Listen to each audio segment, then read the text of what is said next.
Hello les amis, bonsoir tout le monde. J'espère que vous êtes là, j'espère que vous êtes connectés. Vous pouvez écrire, vous pouvez envoyer vos messages, vous pouvez envoyer vos bénédictions. Moi, je vous bénis, moi, je vous envoie toutes les bénédictions. Je prie pour vous, je prie pour l'Église, je prie pour vos familles, je prie pour la situation qu'on est en train de traverser. Et donc, voilà, si vous ne pouvez pas me parler, mais au moins écrivez ce que vous ressentez. Ce soir, on va passer un bon moment dans la présence de Dieu, on va passer un bon moment dans la parole de Dieu. Alors, ce soir, eh bien, le thème, je l'avais annoncé pendant la journée, les conséquences des habitudes que l'on acquiert pendant le temps de confinement risquent de nous conditionner, risquent de se répercuter. Après le confinement, il y a des risques et des enjeux, des fois négatifs, des fois positifs. C'est un peu le sujet que j'aimerais développer avec vous. Alors, avant de commencer, j'aimerais tout simplement qu'on puisse remettre ces moments dans la prière et que Dieu puisse vraiment bénir cette réflexion, bénir sa parole et que la parole de Dieu puisse véritablement nourrir notre âme ce soir. Je vous invite à ce temps de prière. Père Saint, dans le nom de Jésus, nous voulons te bénir pour ta présence parce que tu es le Dieu qui se laisse trouver. Chaque instant, chaque moment de notre vie, tu es là, tu nous as fait des promesses glorieuses, puissantes et merveilleuses. Comment ne pas te louer, comment ne pas t'adorer, comment ne pas te confier toute notre vie. Nos vies, Seigneur, sont entre tes mains. Ta parole déclare que tu tiens nos destinées dans tes mains. Et je veux déclarer sur la vie de chacun et de chacune, sur chaque famille qui traverse ce moment d'épreuve, ce moment de difficulté. Tu vois combien l'angoisse, la crainte, la peur peut envahir les maisons et les familles. Mais ce soir, nous voulons te demander vraiment ta bénédiction sur chacun et sur chacune en particulier. Bénis ces moments, remplis-les de ton esprit, remplis-les de ta présence. Donne-nous l'intelligence, Seigneur, des temps, l'intelligence de ta parole. Nous avons besoin de comprendre, Seigneur, le moment que nous sommes en train de vivre. Nous avons besoin de le discerner afin que nous puissions adopter une attitude qui soit exactement ce que toi tu attends de nous, nous qui sommes ton peuple et tes enfants. Je te prie de bénir ce moment, Seigneur, et de bénir tous ceux et celles qui sont éprouvés, tous ceux qui pleurent un être cher, tous ceux qui sont encore en lutte avec la maladie. Seigneur, les noms sont trop nombreux, mais nous voulons te dire merci de ce que tu as secouru aussi, ceux pour qui nous t'avons prié. Merci, Père, parce qu'il y a des bonnes nouvelles qui nous arrivent chaque jour, Seigneur, et nous continuons le combat. Alors à toi la louange, à toi la gloire. Tu bénis ces instants par ta parole, Seigneur, tu vas nous instruire et tu vas nous faire grandir. Alors oui, Père, glorifie-toi et bénis mes frères et mes sœurs qui sont avec nous. Seigneur, que ce soit de l'église de Beaudour ou d'autres communautés, d'autres personnes qui se joignent à nous, que chacun se sente bienvenu, Seigneur, dans cette réflexion et que ta parole puisse véritablement impacter nos vies. Merci, Père, de nous communiquer la vie, la paix et la plénitude par ton esprit à travers ta parole au nom de Jésus. Et chacun peut dire et déclarer Amen, Amen et Amen.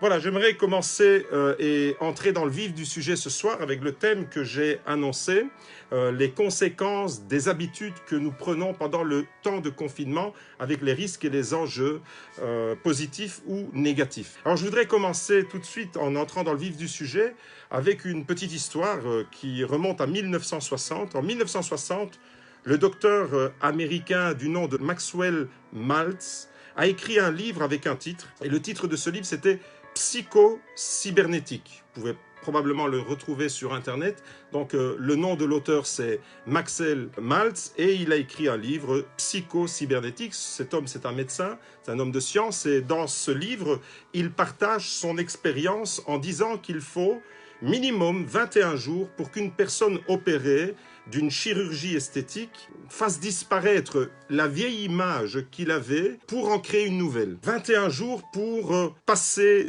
du vieux au nouveau, si vous voulez. Et selon cette étude, selon cette théorie émise par ce docteur en 1960, il semble que une habitude, et pas seulement dans le domaine médical qui était le sien, mais aussi dans le domaine de nos activités, de notre fonctionnement psychologique, il semble, selon cette étude, qu'une habitude s'acquiert quand on accomplit une action de façon répétitive pendant au minimum 21 jours. Alors, ça peut être vrai dans un domaine positif, répéter des bonnes habitudes, des bons réflexes, acquérir de bons réflexes et les répéter. Et au bout de 21 jours, ça commence à devenir naturel. Et c'est un peu comme un réflexe, c'est un peu comme un repère qui devient fixe dans notre vie. On répète une action pendant 21 jours et selon cette théorie, alors je ne sais pas la crédibilité, l'exactitude de cette théorie, mais ça me semble assez intéressant. Le fait de répéter une action et de prendre l'habitude de répéter la même action, ça va pour finir faire partie de notre personnalité. C'est vrai dans le positif, si on a de bonnes habitudes, si on met en place de bonnes choses dans notre vie et qu'on les répète, forcément, eh bien, on va s'y habituer et ça va faire partie de notre vie, de qui nous sommes. Malheureusement, ça peut être aussi vrai pour des mauvaises habitudes. Et lorsqu'on répète toujours la même chose et qu'on fait toujours les mêmes mouvements, ça devient naturel, que ce soit dans le positif ou dans le négatif. J'espère que vous me suivez toujours. Alors, cela devient naturel et au bout d'un certain temps, une habitude s'installe. Et vous comprenez déjà où je veux en venir avec cette introduction, avec cette théorie émise par le docteur Maxwell. Les habitudes que nous prenons, et c'est là que j'aimerais m'arrêter avec vous ce soir et réfléchir un instant. Ça fait maintenant le 7e mardi dans lequel nous sommes entrés, mardi de confinement, des semaines entières où nos habitudes ont été chamboulées, où nous avons complètement changé notre manière de vivre. Eh bien, les habitudes que nous prenons pendant ce temps de confinement risquent de nous conditionner après le confinement. Actuellement, nous sommes en train de développer un type de relation virtuelle. Et c'est bien, mais en même temps, il y a un réel danger. Nous sommes occupés à être en contact les uns avec les autres de façon virtuelle, avec les réseaux sociaux, heureusement. Et d'un côté, heureusement que cette crise sanitaire mondiale arrive dans un temps où la technologie nous permet d'être en contact et de rester en contact les uns avec les autres et de nous voir, de nous appeler. Nous avons toute une série de moyens, de dispositions à notre portée pour qu'on puisse s'appeler, se voir, etc. Et donc, heureusement que cette crise, ce confinement, cette crise liée au coronavirus arrive maintenant, plutôt que 20 ans en arrière ou 30 ans en arrière, où là, ça aurait été encore plus difficile de gérer cet isolement, ce confinement dans nos maisons. Ça, c'est vrai, d'un côté, heureusement que ça tombe maintenant. Mais d'un autre côté, nous risquons de développer des habitudes dans lesquelles nous pouvons nous installer. Et le risque et le danger du repli sur soi sont réels. Il y a un réel danger de se replier sur soi-même. Alors, il y a quelque temps en arrière, j'ai visionné une vidéo qui m'a fortement interpellé, une vidéo qui m'a même choqué d'une certaine façon. C'était, dans cette vidéo, on pouvait voir des chiens qui avaient été enfermés pendant un certain temps et ils avaient pratiquement toujours vécu renfermés dans des cages. C'était des chiens sur qui on avait fait des expériences et ces chiens avaient été enfermés pendant toute la durée de leur vie. Et à un moment donné, dans la vidéo, on voit qu'on ouvre ces cages pour libérer, pour leur rendre leur liberté. Et j'ai été très surpris en visionnant cette vidéo de la réaction de ces chiens. Ces chiens, malgré l'ouverture de la cage, eh bien, certains retournaient volontairement dans la cage. Et j'étais vraiment surpris parce que je m'attendais à l'ouverture de la cage et à des chiens qui courent et qui entrent pleinement dans leur liberté, mais en réalité, il n'en était rien. On pouvait sentir, on pouvait voir, on pouvait percevoir dans le regard de ces chiens toute la peur, toute l'angoisse, toute la peur et l'appréhension qu'ils avaient du monde extérieur qu'ils ne connaissaient pas. La peur de l'inconnu, la peur d'un monde qu'ils devaient apprivoiser d'une certaine manière.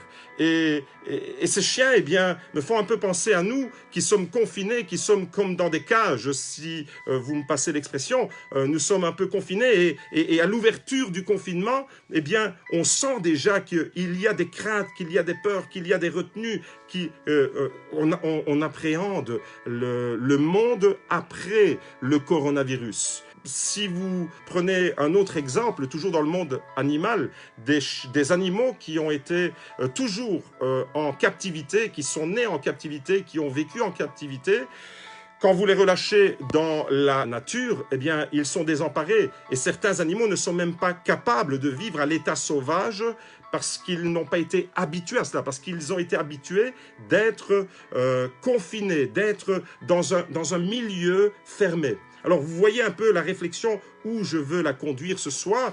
Et ce soir, alors, j'aimerais vous dire à chacun d'entre vous, j'aimerais vous encourager, j'aimerais vous dire que les habitudes que nous prenons pendant ce temps de confinement, eh bien, risquent de nous désavantager ou de nous avantager pour la reprise de notre vie normale après le confinement. Et tout doucement, le gouvernement est en train de lever le confinement, on y va graduellement par étapes.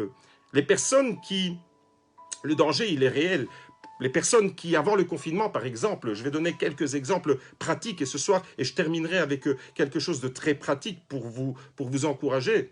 Les personnes qui, avant le confinement, avaient des problèmes de sociabilité, des personnes qui avaient plutôt tendance à s'isoler, des personnes qui avaient plutôt une tendance naturelle à être solitaires, à ne pas chercher le contact avec les autres, eh bien, ces personnes, malheureusement, risquent d'accentuer ce phénomène, ce problème de sociabilité à cause des habitudes que nous avons prises pendant le confinement. J'espère que vous suivez toujours mon raisonnement. Des personnes qui ont des difficultés relationnelles à cause du fait que nos relations ont été fortement conditionnées pendant cette période et continuent à l'être parce que le confinement n'est pas encore levé, eh bien, ces personnes risquent alors d'avoir de grosses difficultés lorsque le confinement sera levé. La personne qui est plutôt de nature solitaire, qui, avant le confinement, éprouvait donc des difficultés dans ses relations avec les autres, risque de rencontrer davantage de difficultés pour reprendre une vie sociale engagée. Et je tiens à préciser le terme « engagé ». Il y a 2 ou 3 jours, j'étais au téléphone avec un frère, avec une personne que j'apprécie beaucoup et à qui je disais « le confinement » a changé nos habitudes, c'est une réalité. Tous, autant que nous sommes, nous avons changé nos habitudes.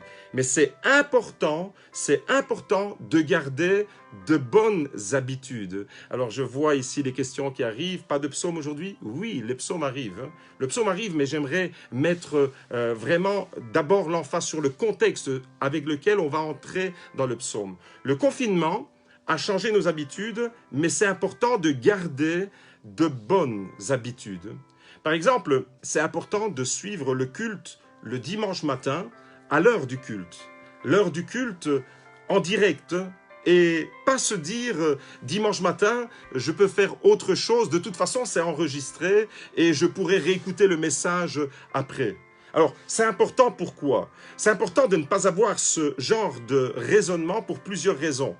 Premièrement, pour garder de bonnes habitudes, les bonnes habitudes que nous allons cultiver, que nous allons entretenir pendant ce temps de confinement sont vraiment importantes. Si nous perdons l'habitude de vivre le culte ensemble le dimanche matin, après le confinement, nous aurons du mal pour dire le dimanche matin, je mets Dieu à la première place. C'est vraiment important de vivre ensemble le culte. Que le dimanche matin, par exemple, on ne se dise pas, de toute façon, il est enregistré, je le reverrai en replay, je verrai l'enregistrement après. Pourquoi? Parce que c'est important que nous soyons ensemble. Deuxièmement, vivre le culte en même temps, en direct, nous permet d'être vraiment ensemble et de participer à un événement divin ensemble. Vous comprenez l'importance de vivre les choses ensemble et de ne pas les vivre de façon désorganisée. Alors, il est important pendant ce temps de confinement de garder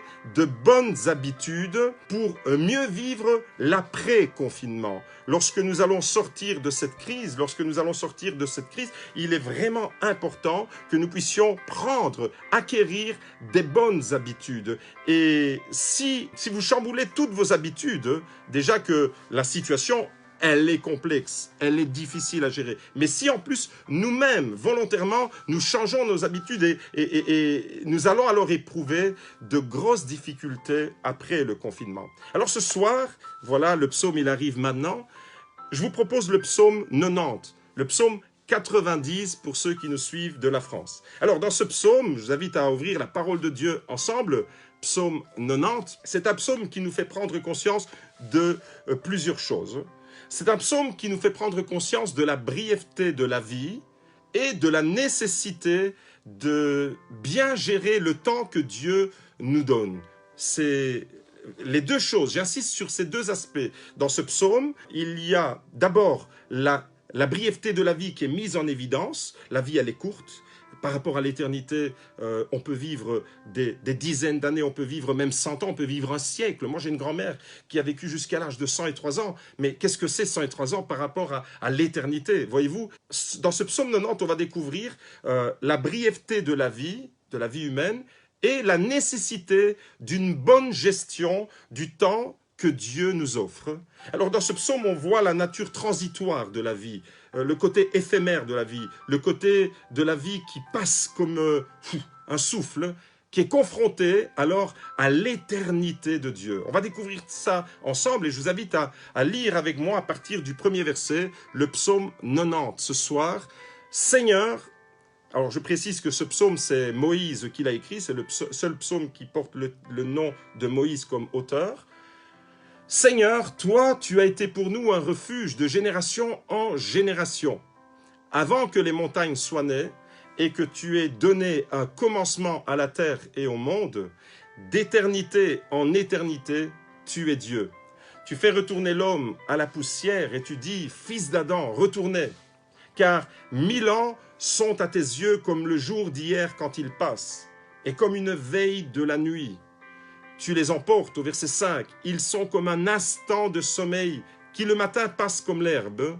Elle fleurit le matin et elle passe. On la coupe le soir et elle sèche. Vous avez remarqué le côté transitoire, le côté éphémère de la vie, comparable à de l'herbe, comparable à une fleur qui fleurit le matin et le soir on la coupe et elle sèche, comparable à une veille de la nuit qui passe, à une buée. Au verset 10, le nombre de nos années s'élève à 70 ans, et si nous sommes vigoureux, à 80 ans. Et leur agitation n'est que peine et misère, car cela passe vite et nous nous envolons. Ça, c'est notre condition humaine qui est décrite ici. Notre vie n'est que agitation, n'est que peine, misère, et puis ça passe tellement vite, et vous regardez derrière vous et vous avez quelques années, quelques décennies, et vous dites où il est passé tout ce temps. Ça passe tellement vite, une année passe tellement vite. Et au verset 12, alors il y a vraiment l'enseignement sur lequel j'aimerais arriver ce soir. Enseigne-nous à compter nos jours, afin que nous conduisions notre cœur avec sagesse. Retenez ce verset parce que c'est sur celui-là que nous allons nous attarder ce soir. Enseigne-nous. Moïse dit à Dieu dans sa prière, enseigne-nous à bien compter nos jours afin que nous conduisions notre cœur avec sagesse. Reviens, Éternel, jusque à quand? Aie pitié de tes serviteurs. Et le jusque à quand qu'on trouve ici au verset 13, c'est le jusque à quand que nous faisons monter nous aussi dans nos maisons, dans nos prières. Jusque à quand, Seigneur, on va vivre cette galère? Jusqu'à quand on va devoir endurer cette épreuve, hein? Vous comprenez que les hommes de la parole de Dieu se posaient les mêmes questions que vous et moi, nous nous posons. Au verset 14, rassasie-nous dès le matin de ta bienveillance et nous serons triomphants et joyeux en toutes nos journées.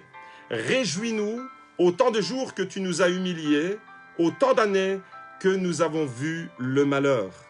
Que ton œuvre apparaisse à tes serviteurs et ta splendeur sur leurs fils. Que la tendresse du Seigneur notre Dieu soit sur nous. Affermis pour nous l'ouvrage de nos mains. Oui, affermis pour nous l'ouvrage de nos mains. Et je vous invite à déclarer Amen, Amen et Amen. Alors ce soir, j'aimerais mettre le focus sur le verset 12 du psaume 90, psaume 90 pour ceux qui nous suivent de la France. Enseigne-nous, c'est comme ça que Moïse, l'homme de Dieu qui sa vie a été structurée en 3 grandes périodes. La vie de Moïse, la Bible nous dit que Moïse a vécu 120 ans et parmi les 120 années qu'il a vécues, chaque période correspond à 40 40 années. Moïse a vécu 3 grandes périodes de 40 années. Les premières 40 années, il les a vécues comme élevés, à la manière des Égyptiens. Il a connu le luxe du palais, il a connu les parfums du palais des pharaons. Il a vécu vraiment dans la haute société égyptienne. Les 40 années suivantes, il a vécu comme un berger dans le désert avec l'odeur des moutons qu'il était en train de garder. Et les 40 dernières années de sa vie, il les a vécues comme un libérateur pour Israël. 3 fois 40, 120 années. Vous voyez, la vie de Moïse, elle a été structurée en 3 grandes périodes de 40 années. Et c'est cet homme-là qui dit dans sa prière, « Enseigne-nous à compter nos jours ». Et je vous invite vraiment à entrer dans cette parole et à vous l'approprier. Pendant ce temps de confinement, enseigne-nous à compter nos jours. Enseigne-nous à bien comprendre le temps que nous sommes en train de vivre, afin que nous conduisions notre cœur avec sagesse. Alors, ce soir, eh bien, j'aimerais revenir sur quelques expressions que nous avons découvertes, que nous avons lues ensemble. Tout d'abord, que signifie l'expression « bien compter nos jours » ? Enseigne-nous, dit Moïse, à bien compter nos jours. L'apôtre Paul, vous connaissez tous ce texte, dit en Éphésiens au chapitre 5, au verset 16, « Rachetez le temps, car les jours sont mauvais. » Alors, enseigne-nous à compter nos jours de Moïse dans le psaume 90 et racheter le temps de l'apôtre Paul, c'est la même idée, c'est la même notion qui est derrière. C'est une notion de apprends-nous à gérer le temps qui est à notre disposition. Alors aujourd'hui, on a du temps à disposition, nos journées sont là devant nous, on a du temps en abondance à disposition et je vous invite vraiment à réfléchir à partir de ces deux versets qu'on trouve dans la Bible, dans le psaume 90 et dans Éphésiens au chapitre 5 au verset 16. Enseigne-nous à bien compter nos jours, ça c'est Moïse qui fait monter cette prière et des siècles plus tard, l'apôtre Paul nous dit dans le Nouveau Testament, rachetez le temps car les jours sont mauvais. Alors, dans le verbe que l'apôtre Paul utilise dans le Nouveau Testament, en Éphésiens au chapitre 5, au verset 16, l'apôtre Paul utilise le verbe exagorazo. Alors, ça ressemble presque à carozo, mais c'est pas ça. Exagorazo, dans ce verbe que l'apôtre Paul utilise, qui est traduit par racheter, il y a 2 aspects en réalité. Premièrement, il y a l'idée et la notion de libérer du temps. Quand l'apôtre Paul dit racheter le temps, exagorazo, il y a premièrement l'idée de libérer du temps. Notre temps a besoin d'être libéré. Nous devons libérer du temps. On va découvrir qu'est-ce que ça veut dire concrètement, libérer du temps, comment. Et deuxièmement, ce même verbe contient l'idée de rentabiliser le temps. Donc dans un mot, en grec, exagorazo, que l'apôtre Paul utilise et qui est traduit dans nos Bibles en français par racheter le temps, retenez qu'il y a 2 aspects. Il y a une double dynamique. Il y a la dynamique de libérer du temps et une dynamique pour rentabiliser le temps. Exagorazo, donc une double dynamique. Alors attention, moi je me suis toujours posé la question, mais comment faire avec le temps qu'on a perdu? Le temps qu'on a perdu dans le passé, je ne peux pas le récupérer. Si vous avez perdu du temps dans le passé, le temps qui est perdu dans le passé, vous ne pouvez pas le rattraper. Et je ne peux pas récupérer le temps que j'ai perdu hier. Mais je peux libérer du temps que j'ai aujourd'hui pour rentabiliser celui de demain. Je ne peux pas récupérer le temps perdu. Le temps qui passe, c'est la vie qui passe. Certains disent le temps c'est de l'argent, mais en réalité le temps que nous avons, chaque seconde qui passe, chaque battement de votre cœur, c'est le temps qui s'écoule. Comme le sablier, inexorablement, le temps s'écoule. Et le temps qui est passé, vous ne pouvez pas le récupérer. Par contre, vous pouvez libérer du temps aujourd'hui pour rentabiliser pour demain. La vie, votre vie peut être libérée et votre vie peut être rentabilisée. Le temps, c'est de la vie. Alors ce verbe exagorazo contient ces 2 idées avec l'apôtre Paul. Éphésiens chapitre 5 verset 16, rachetez le temps car les jours sont mauvais. Le verbe qui est utilisé au verset 12 du psaume 90, on revient maintenant au psaume 90 avec Moïse, c'est le verbe limnote. Le verbe limnote, qui est traduit par compter, enseigne-nous à compter nos jours.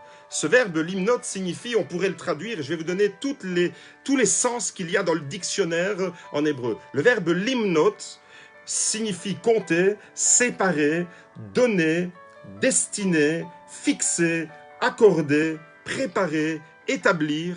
Wow, vous avez vu toute la liste. Je vais répéter pour ceux qui n'ont pas capté. Le verbe limnot du psaume 90 au verset 12, enseigne-nous à compter nos jours. Limnot, c'est pas simplement compter, comme un mathématicien qui va faire des calculs. C'est enseigne-nous à compter nos jours. Dans le mot limnot, il y a la notion de séparer ce qui est important de ce qui ne l'est pas, de mettre de l'ordre, de destiner quelque chose, de fixer des priorités, d'accorder de l'importance, de préparer le terrain et d'établir un programme. Ça, c'est limnot. Voyez-vous qu'il y a beaucoup plus de richesse dans ces termes en hébreu qu'on pourrait les découvrir tout simplement en français. Alors, vous remarquez avec moi que tous les sens dérivés de limnot, compter, séparer, donner, destiner, fixer, accorder, préparer et établir, vous remarquez que ce sont tous des verbes qui ont un sens d'organisation très fort. Racheter le temps, ou enseigne-nous à bien compter nos jours, c'est enseigne-nous à être organisé et à savoir mettre les priorités là où tu veux qu'elles soient mises. C'est dans ce sens-là que la parole de Dieu nous invite à entrer. Alors ce soir, je voudrais vous donner simplement quelques conseils pratiques et je terminerai avec ça. Quelques conseils pratiques pour racheter le temps et pour apprendre à bien compter nos jours. Rappelez-vous que les habitudes dans lesquelles nous sommes entrés, ces habitudes-là peuvent être positives pour nous pendant et après le confinement. Je vois qu'il y a beaucoup de personnes qui ont peur de la sortie du confinement. Beaucoup de personnes appréhendent l'après-confinement. Beaucoup de personnes n'osent pas. Je pense à tout le système à l'école, les instituteurs, les institutrices, les parents qui n'osent pas. C'est encore très nébuleux. Il y a beaucoup de confusion, il y a beaucoup de crainte, il y a beaucoup d'angoisse. On a peur un peu comme ces chiens dont je vous parlais tout à l'heure qui, malgré l'ouverture de la cage, n'osaient pas s'aventurer et revenaient, avaient tendance à se replier là où ils avaient été habitués. Et les habitudes que nous allons acquérir pendant ce temps de confinement risquent d'endommager nos relations. Il y a vraiment un risque. C'est pourquoi la parole de Dieu nous invite à bien compter nos jours, c'est-à-dire à optimaliser, à savoir mettre les priorités là où elles doivent être mises, à séparer ce qui est important de ce qui ne l'est pas, à destiner les choses à des fonctions bien précises, à préparer, à établir. Limnot, c'est tout ça. Alors ce soir, eh bien, je voudrais vous donner quelques conseils pratiques pour organiser vos journées, tout simplement. Pendant ce temps de confinement, organisez votre temps et préparez de façon efficace votre déconfinement, la sortie du confinement. Alors premièrement, premier conseil pratique que j'aimerais vous laisser ce soir, gardez de bonnes habitudes et de la régularité dans ce que vous faites. Passez du temps avec Dieu, soyez réguliers. Passez du temps en famille, soyez réguliers. Ne chamboulez pas trop vos habitudes.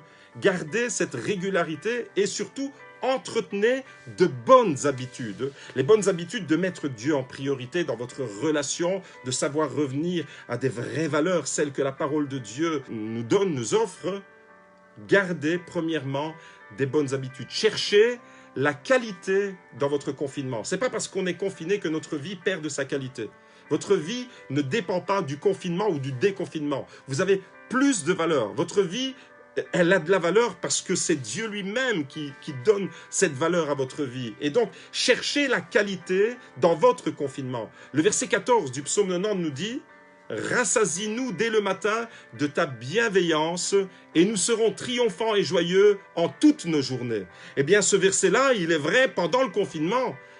Nous pouvons être rassasiés dès le matin de quoi? Rassasiés de la bienveillance de Dieu. Et c'est la bienveillance de Dieu qui nous fait triompher. C'est la bienveillance de Dieu qui nous procure la joie en toutes nos journées, y compris dans les journées de confinement.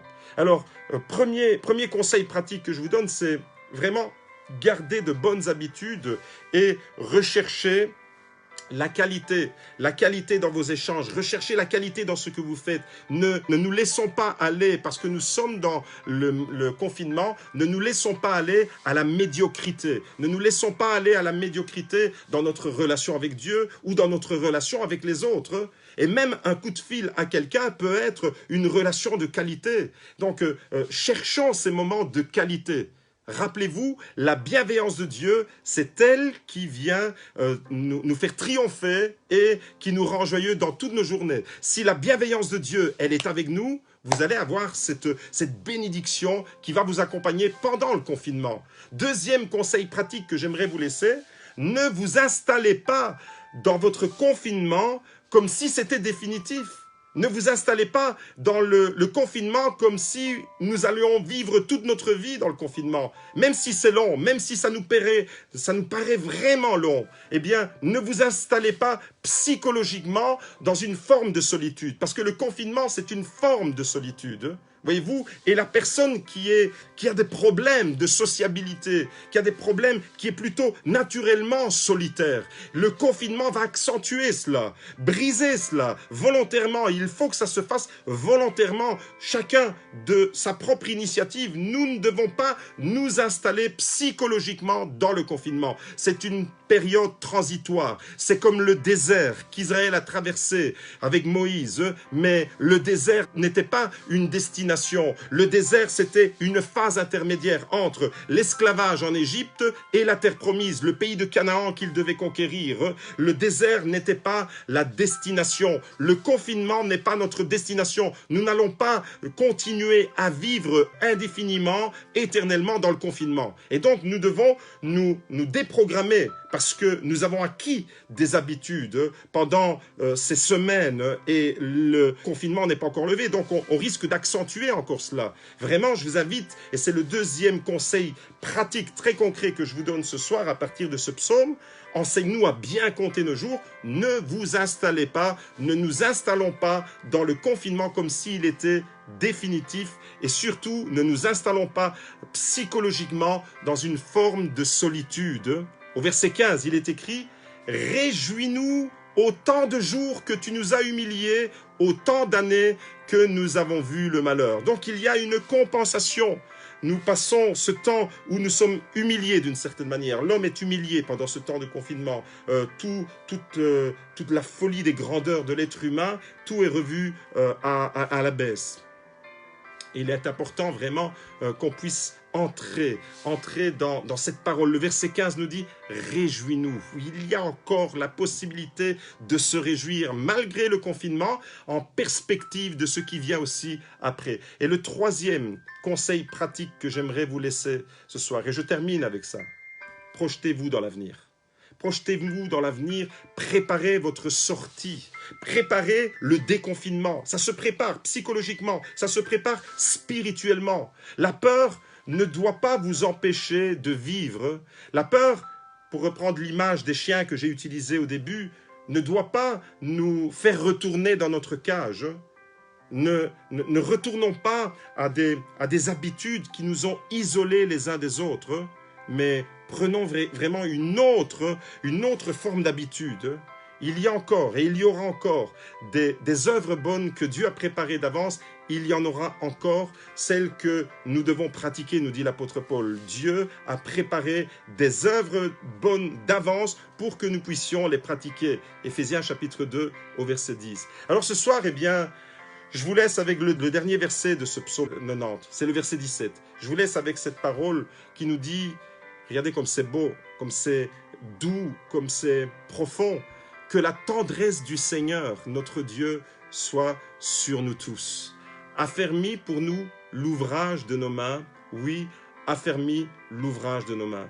Eh bien, je vous laisse avec cette tendresse de Dieu. Que la tendresse de Dieu soit sur chacun d'entre vous. Que nous puissions déjà entrer dans une réflexion, se projeter dans l'avenir. Parce que la foi, c'est être proactif, c'est voir en avant, ne pas retourner en arrière, mais voir ce que Dieu prépare devant nous. Et dans ce psaume, Moïse dit, enseigne-nous, rassasie-nous, réjouis-nous, affermis-nous, que Dieu vous bénisse en abondance avec ces paroles, avec ce psaume 90, que nous puissions véritablement sortir de nos craintes, sortir de nos peurs. Que le psaume 90 soit véritablement une prière, mais en même temps un enseignement pour nous, où nous apprenons à libérer du temps. Nous apprenons à racheter le temps. Nous apprenons à faire confiance à Dieu. Il y aura un après-confinement, mais nous devons le préparer maintenant. Beaucoup de personnes promènent des regards inquiets. Je le sens dans mes contacts les uns avec les autres. Beaucoup de peur conditionnent encore notre manière d'être. Malheureusement, beaucoup de peur nous paralyse. Et la peur, elle va nous anesthésier. La peur, si nous la laissons prendre le dessus, elle va nous empêcher. Comme ces petits chiens, vous pouvez retrouver cette vidéo sur YouTube. Ça m'a vraiment attristé de voir ces chiens. Ils avaient la possibilité de vivre en liberté, mais ils retournaient se replier à leur confinement.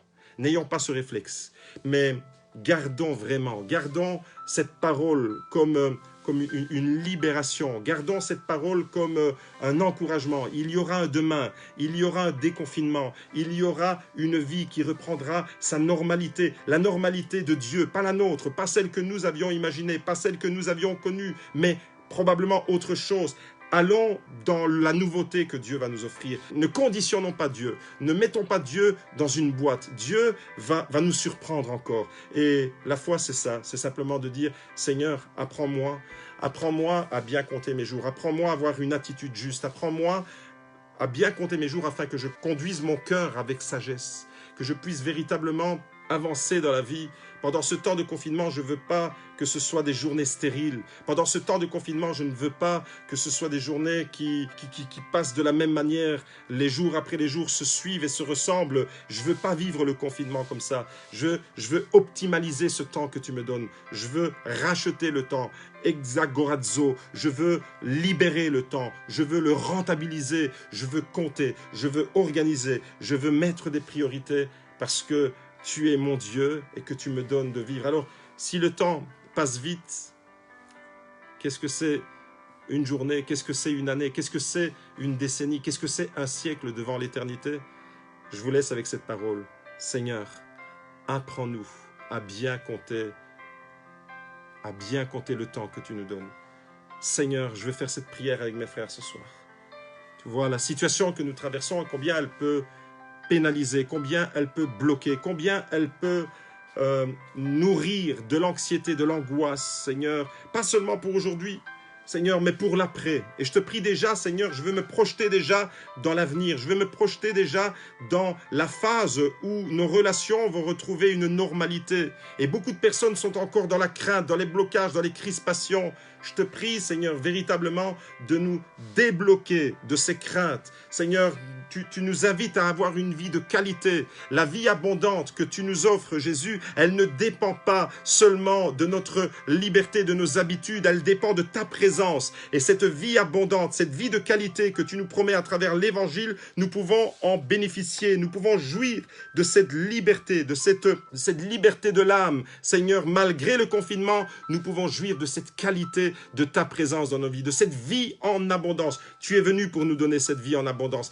et je veux te bénir pour cela. Je veux te prier, Seigneur, d'encourager mes frères et mes sœurs que les habitudes que nous prenons pendant ce temps de confinement ne conditionnent pas la reprise par la suite, que ces habitudes, Seigneur, ne nous handicapent pas dans nos relations. Seigneur, nous avons entretenu des relations virtuelles, nous continuons à entretenir des relations virtuelles, Seigneur, mais la vie n'est pas virtuelle, la vie est réelle, Seigneur, et apprends-nous à redécouvrir le réel, Seigneur, et de ne pas plonger, Seigneur, à cause des habitudes qui nous auront conditionnés, de ne pas nous installer dans une forme de vie virtuelle, dans une forme de vie, Seigneur, qui n'est pas la réalité de ce que toi tu veux nous offrir.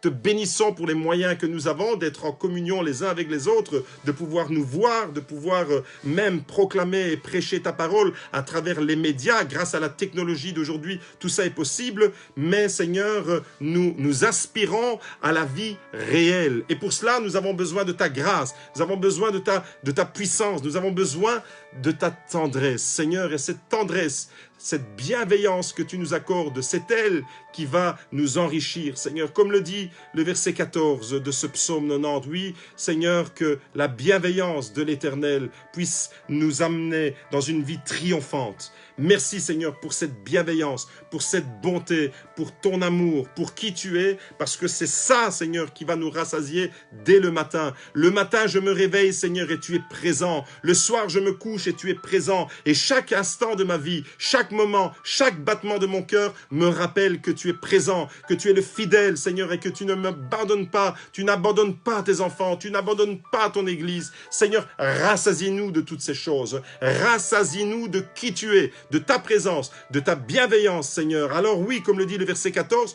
nous serons triomphants et joyeux en toutes nos journées. Seigneur, je te prie pour que ta tendresse, cette tendresse qui est exprimée au verset 17, puisse véritablement envahir nos cœurs et nous projeter, Seigneur, sur un avenir que tu prépares, que tu nous offres. Il y a de l'espérance pour notre avenir. Seigneur, notre avenir n'est pas fermé. Avec toi, il n'y a jamais d'impasse. Avec toi, il n'y a jamais de mur qui se dresse. Seigneur, tu es le Dieu qui crée des ponts, des tremplins, et tu nous propulses, Seigneur, dans une destinée glorieuse. Je proclame sur mes frères et sur mes sœurs, je proclame sur tous ceux qui sont encore dans la peur, dans l'angoisse, et principalement, je veux te prier, Seigneur, pour tous les enseignants, pour tous ceux, pour les parents qui ont peur, Seigneur, de ce qui va arriver à cause de décisions gouvernementales, de réouvrir les écoles. Seigneur, je te prie vraiment de nous donner cette force, cette sérénité, cette assurance que tu es là, Seigneur.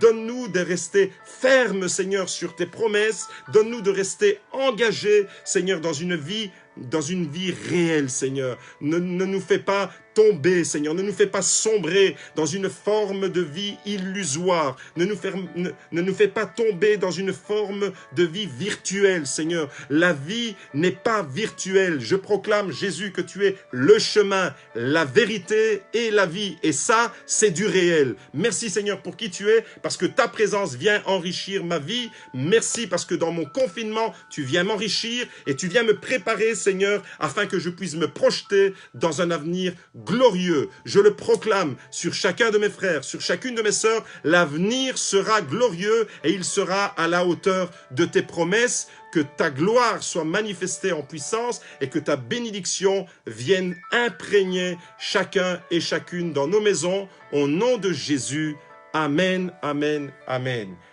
Soyez abondamment bénis. À travers cette parole, je vous invite à relire le psaume 90, à vous le réapproprier et que vous puissiez véritablement, entrer dans chaque perle, chaque verset est une perle, que vous puissiez véritablement vous approprier ces paroles. Enseigne-nous à bien compter nos jours, afin de conduire notre cœur avec sagesse, avec ces paroles. Je vous bénis, soyez dans la paix, Dieu est en contrôle, Dieu conduit votre vie, Dieu est la force qui vous soutient chaque jour. Je vous embrasse, soyez abondamment bénis et n'oubliez pas, Dieu vous aime, mais Magda et moi, nous aussi, on vous aime. À bientôt les amis, ciao ciao.